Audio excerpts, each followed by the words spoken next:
All right, yeah. So, hello everyone and welcome back to Asmin Sayyed Official. We have started the 12th standard Maharashtra Board first chapter of chemistry, that is solid state. हमने first lectures का बना लिया जिसके अंदर हमने बहुत सारा introduction वाला पार्ट देखा था and different properties of crystalline and amorphous solid, बहुत सारी बातें की थी हमने और क्वेश्चन सॉल्व करने के ट्राई किए थे जो हमको रिकॉल वाले पार्ट में दिया था वो सब। ठीक है, तो आज नेक्स्ट पार्ट करने जा रहे हैं जिसके अंदर हम 4 टाइप्स ऑफ क्रिस्टलाइन सॉलिड्स पढ़ेंगे। तो हमने क्रिस्टलाइन सॉलिड्स के सारे प्रॉपर्टीज वगैरह देख लिए थे। Now we are moving on to the 4 types of crystalline solids जो आपको टेक्स्ट बुक में दिए गए हैं, जिसके अंदर सबसे पहले तो हम सबको पता है आयनिक की बात की गई है, आयनिक सॉलिड्स। ठीक है, आयनिक सॉलिड्स के अंदर क्या आ जाएंगे, आयनिक कंपाउंड्स आ जाएंगे। आयनिक कंपाउंड्स जो एक आपको दिमाग में आ रहा है इस वक्त, आप कमेंट करके बताओ मुझे कोई आयनिक सॉलिड का एग्जाम्पल अगर आपको आ रहा है। दूसरा आ जाता है इसके बाद में मॉलिक्यूलर सॉलिड्स, कोवलेंट सॉलिड्स। ठीक है, कोवलेंट सॉलिड्स। फिर आ जाते हैं molecular solids and lastly metallic solids. ये सारे आपको 4 टाइप्स दिए हुए हैं और इस सब की प्रॉपर्टीज आपको पता होनी चाहिए, इसलिए मैंने ये वीडियो बनाया है। और ये जो है बहुत सारे पॉइंट ऑफ व्यू से इंपॉर्टेंट है। सबसे पहले बताओ कि ये चैप्टर में से आपको न्यूमेरिकल टाइप के क्वेश्चन आने के ज्यादा चांसेस है और जो आपको डिफेक्ट्स दिए हुए हैं सॉलिड्स के अंदर, जो डिफेक्ट्स दिखाई देते हैं उसके बारे में बात की गई है, वो आने के चांसेस होते हैं। लेकिन यहाँ से क्वेश्चन इतने ज्यादा नहीं आते। लेकिन अगर आप लोग को डिफ्रेंशिएट नहीं कर पाओगे कि ये मेटालिक कंपाउंड है हमारे सामने या मेटालिक सॉलिड का एग्जांपल है या फिर कोवेलेंट का है, तो आप आगे की ये पहली तो ये चीज नहीं बता पाओगे कि इसके अंदर बॉन्ड्स कौन सा होगा। अगर आपको ये नहीं पता रहेगा कि बॉन्ड कौन सा है, आप लॉजिक नहीं लगा पाओगे, उसका आप केमिकल रिएक्शन नहीं बता पाओगे कि ये कोवेलेंट है इसलिए इस तरीके का रिएक्शन दे रहा है, ये आयनिक है इसलिए इस तरीके का रिएक्शन दे रहा है। So there are multiple reasons कि आपको इनको डिफरेंशिएट करने आना चाहिए। सबसे पहले बात की गई है अबाउट दी कॉन्स्टिट्यूएंट पार्टिकल्स के, मतलब यूनिट सेल आपको पता है क्या, यूनिट सेल वगैरह का हम आगे बात करने वाले हैं। अभी इसके लिए हम एक वर्ड लगा देते हैं कि कॉन्स्टिट्यूएंट पार्टिकल्स, किसके बारे में बात की गई है कि जो किस चीजों से ये बना हुआ है। ठीक है, किन चीजों से ये बना हुआ है इसके बारे में बात की गई है बेसिकली। तो कॉन्स्टिट्यूएंट पार्टिकल्स, तो ये किन चीजों से बना है। आयनिक सॉलिड की बात करते हैं, आयनिक सॉलिड किन चीजों से बनी है। हम सबको पता है आयनिक सॉलिड में एक कैटायन पार्ट होता है और एक एनायन पार्ट होता है। अभी तक के आपको किसी भी तरीके का कोई भी डाउट रहा है कि कैटायन क्या होता है, एनायन क्या होता है, मैं बता देती हूँ कैटायन क्या होता है, एनायन क्या होता है। बिल्कुल टेंशन लेने की जरूरत नहीं है। जो भी चीजें मुझे लगेगी कि I can explain this in short time, मैं बता देती हूँ। कैटायन वो होता है जिसने अपना एक इलेक्ट्रॉन दे दिया है और उसके ऊपर कोई पॉजिटिव चार्ज आ गया है, तो दे चुका है, तो देने के बाद जो इलेक्ट्रॉन दे चुका है ना वो कैटायन होता है। तो इसके पास में क्या होता है, पॉजिटिव चार्ज आ जाता है। पॉजिटिव चार्ज क्यों आता है, because it has donated it's electron. एक पॉजिटिव चार्ज है मतलब एक इलेक्ट्रॉन दिया है, 2 पॉजिटिव चार्ज है मतलब 2 इलेक्ट्रॉन दिया है। तो यहाँ पर एक पॉजिटिव चार्ज है, इसने अपना क्या दिया है, एक इलेक्ट्रॉन दे रखा है। दूसरी जगह आ जाता है एनायन। एनायन के ऊपर नेगेटिव चार्ज है, मतलब इसने नेगेटिव चार्ज इसके ऊपर होता है, मतलब इसने क्या किया है, इलेक्ट्रॉन गेन किया है। ठीक है, कहीं से भी गेन किया है, उसके पास में एक इलेक्ट्रॉन आया है तो उसने क्या किया है, इलेक्ट्रॉन गेन किया और इसलिए इसके ऊपर कौन सा चार्ज लगेगा, नेगेटिव चार्ज लगेगा, क्योंकि इसके पास में एक इलेक्ट्रॉन एक्स्ट्रा पड़ा है। Fine, so this is the difference between cation and ion. तो यहाँ पर एक कैटायन वाला पार्ट होता है, एनायन वाला पार्ट होता है। इसके अंदर एक सिंपल सा एग्जांपल ले लेते हैं ऑफ NaCl। NaCl ये हम सबको पता है क्या है, दिस इज सोडियम क्लोराइड। किससे बना है ये, Na सोडियम, Cl क्लोरीन से बना है। तो ये दोनों मिलके क्या बना देते हैं, NaCl। It is also table salt. और ये NaCl को अगर आप तोड़ोगे तो किसके ऊपर लगता है पॉजिटिव चार्ज होगा, किसके ऊपर नेगेटिव चार्ज होगा। देखो, जिसकी इलेक्ट्रोनेगेटिविटी ज्यादा है मतलब इलेक्ट्रॉन्स लेने की टेंडेंसी ज्यादा है, इलेक्ट्रोनेगेटिविटी, इलेक्ट्रोपॉजिटिविटी। इलेक्ट्रोपॉजिटिविटी मतलब इलेक्ट्रॉन देने की टेंडेंसी, नेगेटिविटी मतलब इलेक्ट्रॉन लेने की टेंडेंसी। जिसकी इन दोनों में से इलेक्ट्रोनेगेटिविटी ज्यादा है वो इलेक्ट्रॉन लेगा। फाइन, सो सोडियम जो है वो इलेक्ट्रॉन देने की टेंडेंसी रखता है, क्योंकि वो किसके अंदर आता है, फर्स्ट सेकंड ग्रुप के अंदर ये आते हैं ना, अल्कली मेटल्स फर्स्ट ग्रुप के अंदर आते हैं। तो फर्स्ट ग्रुप वाले सारे अल्कली जो मेटल्स आपको दिए हैं वो उसके पास में एक इलेक्ट्रॉन एक्स्ट्रा होता है, जिसको अगर वो दे देंगे so they will attain stable configuration, stable electronic configuration. इसलिए हमेशा उनकी टेंडेंसी क्या होती है, इलेक्ट्रॉन देने की टेंडेंसी होती है। तो Na के ऊपर क्या आ जाएगा, पॉजिटिव चार्ज। और क्लोरीन क्योंकि एक खाली एक ग्रुप से वो रह गए, एक इलेक्ट्रॉन से रह गए to attain the noble electronic configuration, state of configuration, इसीलिए वो किस में आते हैं, हेलोजेंस के अंदर आते हैं। उनके बाद में क्या आ जाता है, अपने नोबल गैसेज आ जाते हैं।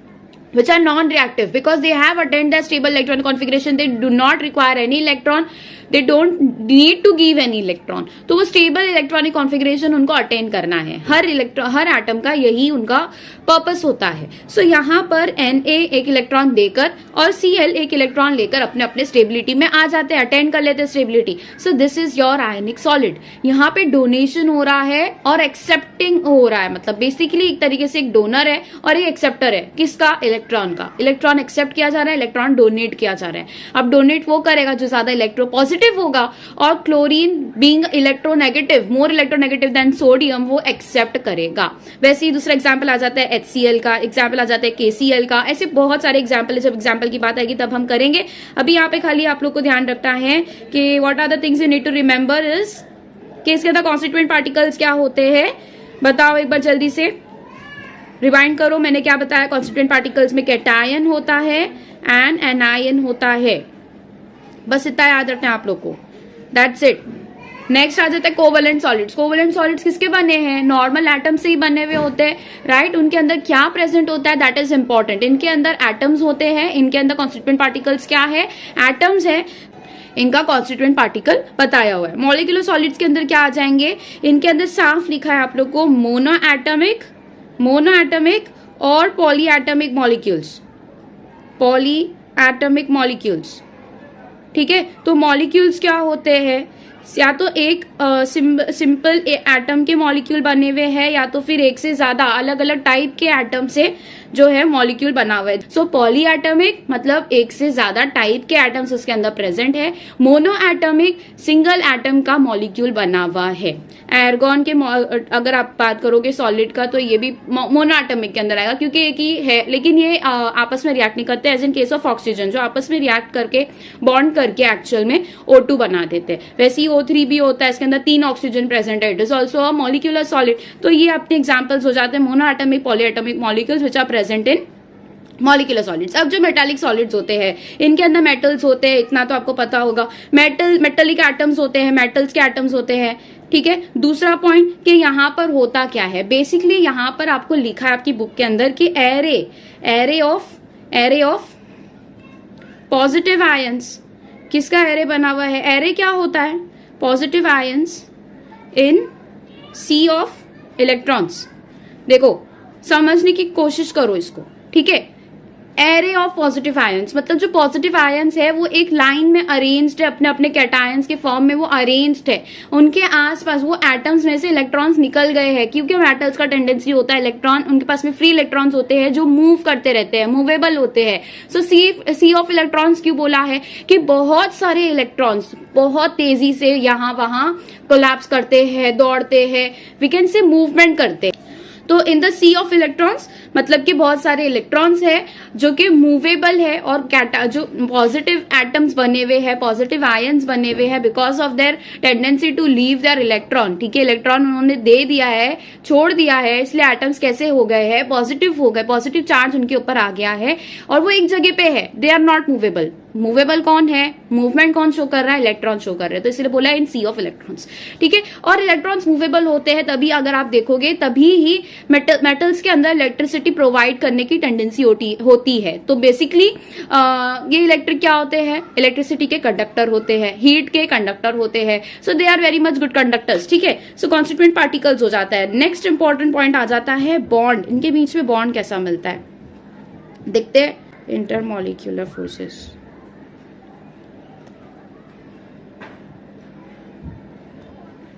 फोर्सेस ऑफ अट्रैक्शन, इसके बारे में बात करेंगे, राइट.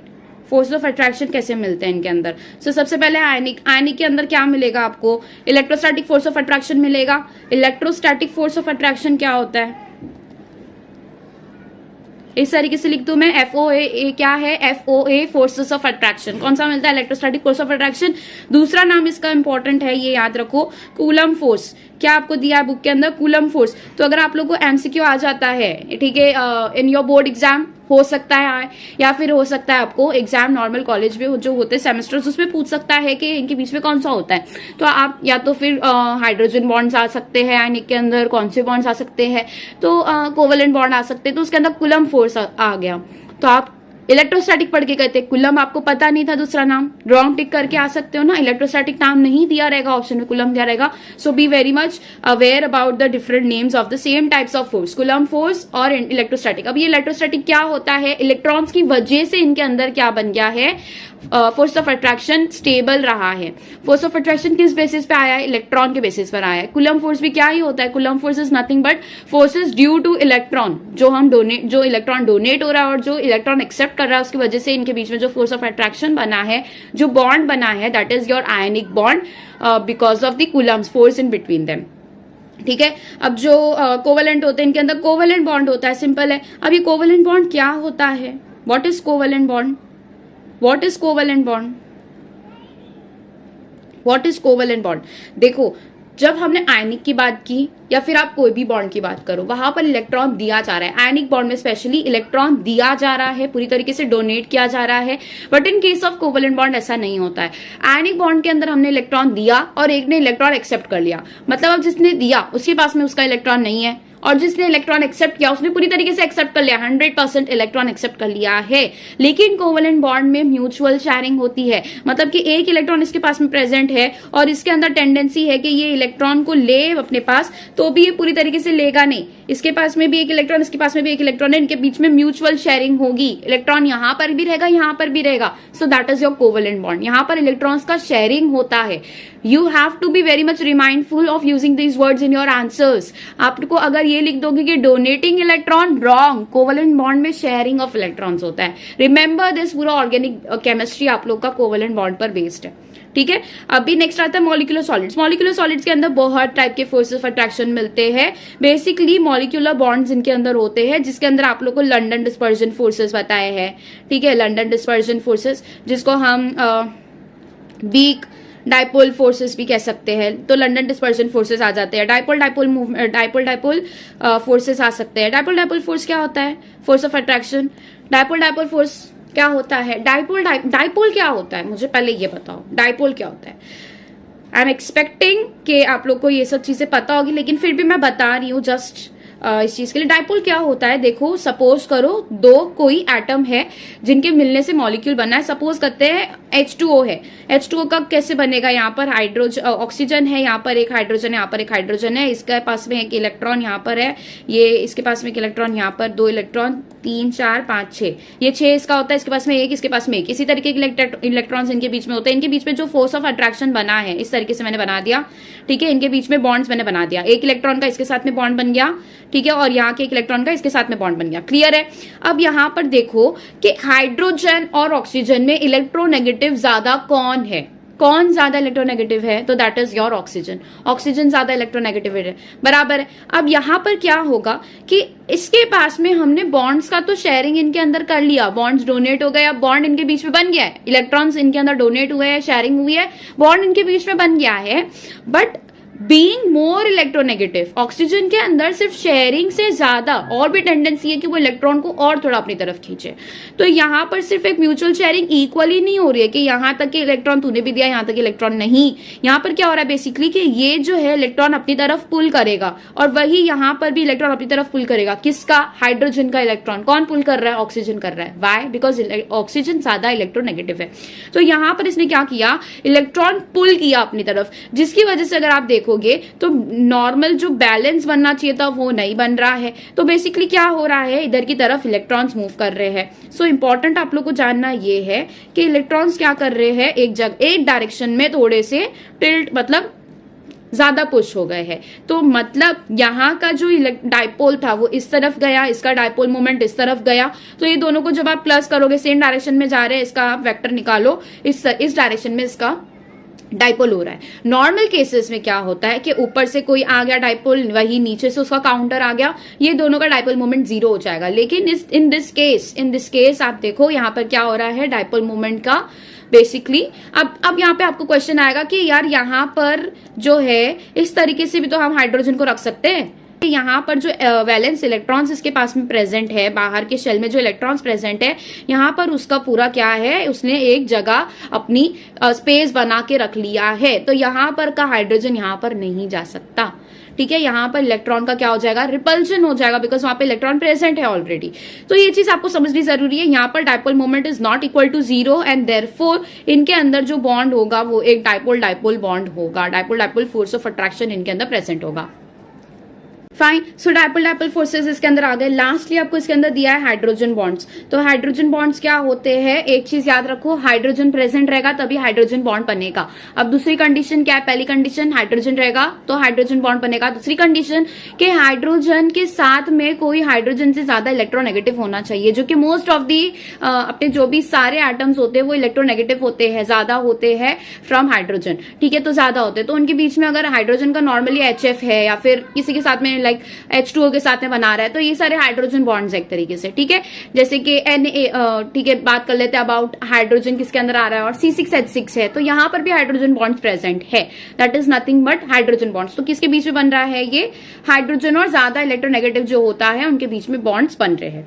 ठीक है, अब नेक्स्ट आ जाता है मेटालिक सॉलिड्स। ठीक है, ये तीनों आपको इसके अंदर ये समझ में आने चाहिए कि what are the forces of attraction that can be seen in different types of solids. Last में आ जाता है मेटालिक सॉलिड्स, जिसके अंदर मेटालिक बॉन्ड होता है। और ये मेटालिक बॉन्ड कैसे फॉर्म होता है, मेटालिक बॉन्ड होगा, ठीक है, कैसे फॉर्म होगा, तो इनके अंदर जो होते हैं हमने बताया सी ऑफ इलेक्ट्रॉन्स होता है। तो ये इलेक्ट्रॉन्स के अंदर टेंडेंसी होती है जो भी आसपास के कैटायंस फॉर्म हुए हैं मेटल्स के, उनके साथ में ये एक तरीके का अट्रैक्टिव फोर्स स्टेबली फॉर्म करता है, वही मेटालिक बॉन्ड है। ठीक है, और ये बहुत स्ट्रांग बॉन्ड होता है। ठीक है, नेक्स्ट इसके बारे में बात करते हैं about melting point. Melting point की बात कर लेते हैं।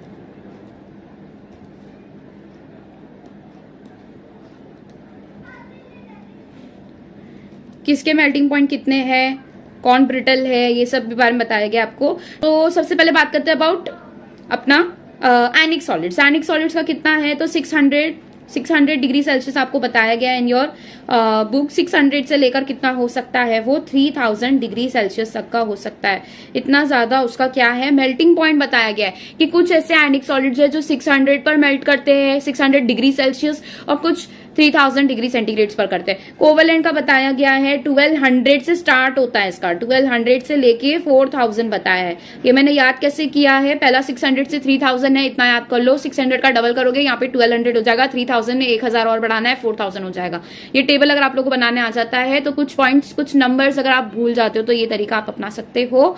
मॉलिक्यूलर सॉलिड्स के अंदर क्या है, इसके अंदर -272 डिग्री सेल्सियस से लेकर कितना तक दिया हुआ है, 400 डिग्री सेल्सियस तक के दिया है। सो -272 डिग्री सेल्सियस पर भी ऐसे मॉलिक्यूलर सॉलिड्स है जो कि मेल्ट हो जाएंगे। अब मेल्ट होने का मतलब है कि -272 डिग्री मतलब -273, -274 डिग्री सेंटीग्रेड पर वो सॉलिड फॉर्म में प्रेजेंट होते हैं, और उसी ही उसके थोड़े आगे जाके वो किससे हो जाते हैं, लिक्विड फॉर्म, मेल्ट हो जाते हैं। तो उनका मेल्टिंग पॉइंट यहाँ पे बताया कुछ ऐसे भी है। अब इनका मेल्टिंग पॉइंट इतना कम है, दैट मीन्स इनके अंदर की फोर्सेस कैसे है, वीक है ना।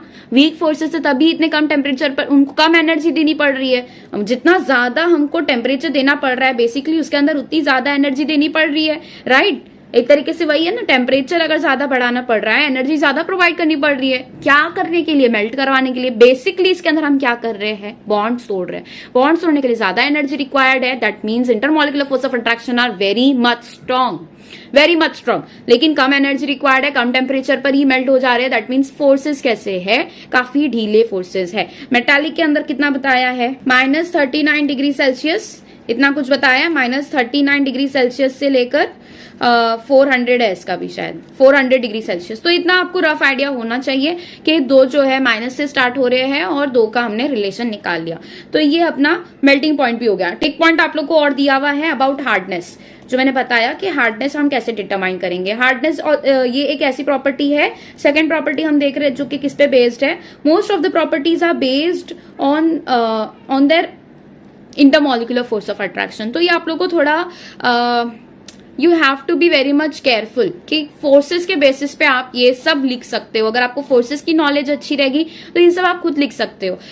अब आयनिक सॉलिड्स, आयनिक सॉलिड्स के अंदर बोला है कि ये हार्ड होते हैं और ब्रिटल होते हैं। Hard and brittle that means इनको आप, इनके अंदर इलास्टिसिटी नहीं होती है, इनको आप लंबा नहीं खींच सकते हो, इनके अंदर आप वायर नहीं बना सकता आयनिक सॉलिड से, इनको आप डक्टिलिटी होने की वजह से वायर में नहीं बना सकते हो, नहीं होती है इनके अंदर, मैलिबिलिटी नहीं होने की वजह से इनके आप शीट्स नहीं बना सकते हो, लॉन्ग शीट्स के फॉर्म में इसको नहीं आप रख सकते हो, बिकॉज अगर आप उसके ऊपर हैमर लगाओगे या फिर उसके ऊपर प्रेशर डालोगे तो it will get break easily. तो ये ब्रिटल होते हैं, जैसे चॉक ब्रिटल होता है वैसे ही इनको भी ब्रिटल कहा गया है। तो ये हार्ड होते हैं, हार्डनेस इनकी बहुत ज्यादा होती है। लेकिन कोवेलेंट बॉन्ड्स, कोवेलेंट सॉलिड सबसे ज्यादा हार्ड है among all these four types of crystalline solids. क्यों सबसे ज्यादा हार्ड होते हैं? बिकॉज इनका टेम्परेचर भी ज्यादा रिक्वायर्ड है बॉन्ड्स तोड़ने के लिए। कितना है मेल्टिंग पॉइंट? 1200 डिग्री सेल्सियस से लेकर 4000 डिग्री सेल्सियस। मतलब जो कम से कम, जो सबसे वीक कोवेलेंट बॉन्ड वाला कोई कोवेलेंट कंपाउंड होगा वो 1200 डिग्री सेल्सियस पे मेल्ट करेगा।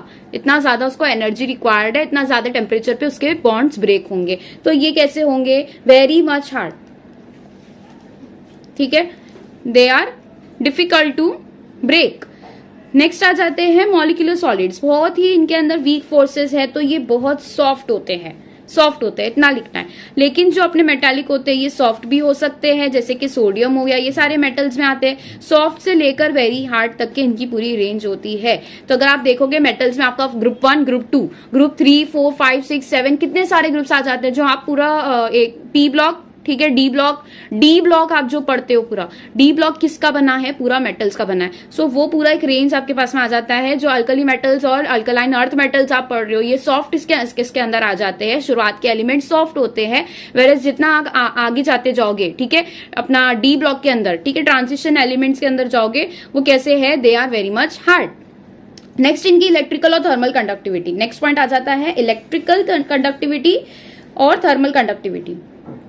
एक चीज याद रखो कि जो अपना ये होते हैं मेटेलिक कंपाउंड्स होते हैं, मेटेलिक क्रिस्टल्स होते हैं, they have 3 properties. First property electrical conductors, ठीक है, और हीट कंडक्टर्स होते हैं, दोनों ही कंडक्टिंग अच्छी से कर लेते हैं। मेलिबिलिटी इनके अंदर होती है। What is malleability? मेलिबिलिटी आप लोग को टेक्स्ट बुक में वर्ड दिया है, they can be drawn into thin sheets, ठीक है, इस तरीके से उनके आप शीट्स बना सकते हो।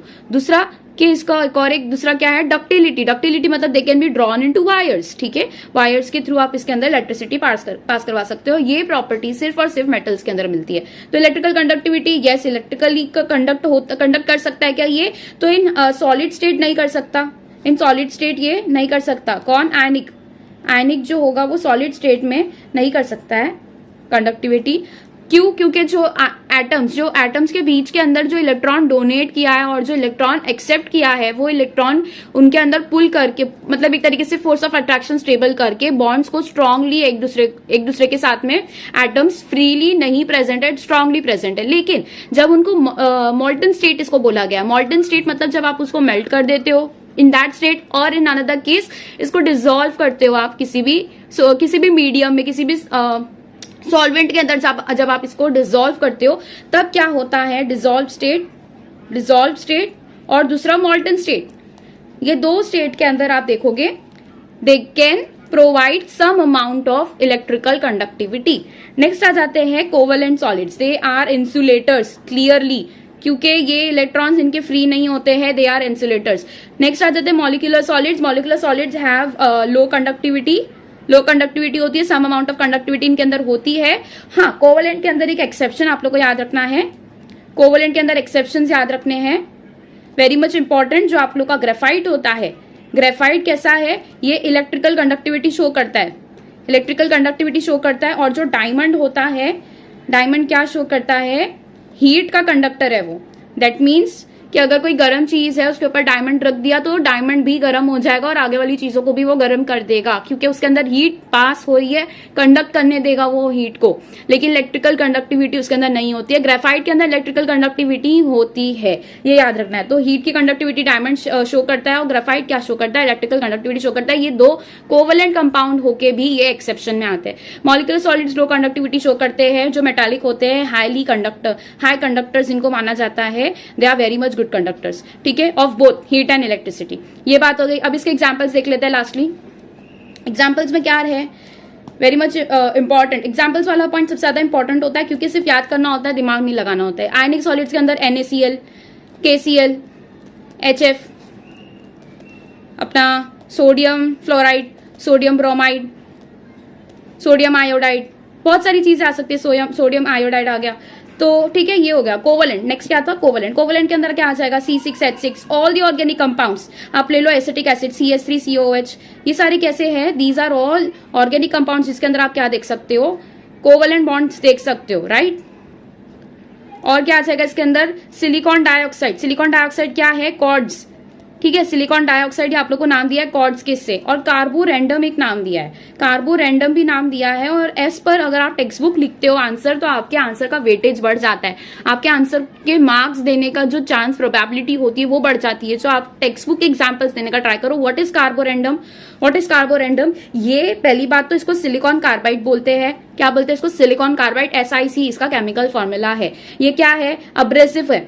अब्रेसिव मतलब क्या होता है कि पॉलिशिंग वगैरह, ग्राइंडिंग वगैरह के काम में आता है। जैसे आप पॉलिश पेपर अगर आप देखते हो कैसा होता है, काफी रफ सरफेस होता है, तो उसी तरीके का एक अब्रेसिव है कार्बोरेंडम। और क्या दिया है, डायमंड आ जाएगा, ग्रेफाइट आ जाएगा, all these will come under okay your covalent solids. Molecular solids के अंदर H2 आ जाएगा, एंड अदर एग्जाम्पल्स O2 आ जाएगा, O3 आ जाएगा, all these examples will come, ठीक है।